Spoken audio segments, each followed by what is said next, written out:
এখানে কলার বাগান থেকে এই যে এটাকে বলে আনাইজা কলা, এখন এই যে কলা পাড়া হচ্ছে, মানে সবগুলো বাড়তি হয়নি, খাওয়ার উপযোগী হয়নি, তো কিছু কিছু উপরে বড় যেগুলো সেগুলো এখন কাটা হচ্ছে রান্নার জন্য।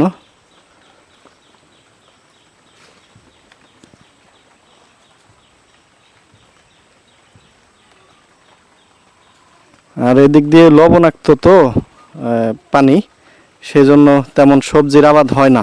তারপরেও যারা কৃষিকে ভালোবাসে তারাই মূলত এই যেরকম দেখেন বাগান করে রাখছে, শখের বাগান। এই যে পাট শাক আছে এদিকে,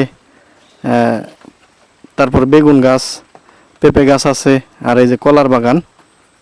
মোটামুটি পারিবারিক একটা পুষ্টির চাহিদা সবজির যোগান এখান থেকে হয়ে যায়, যদি অনেক পরিশ্রম ও পরিচর্যার প্রয়োজন হয়।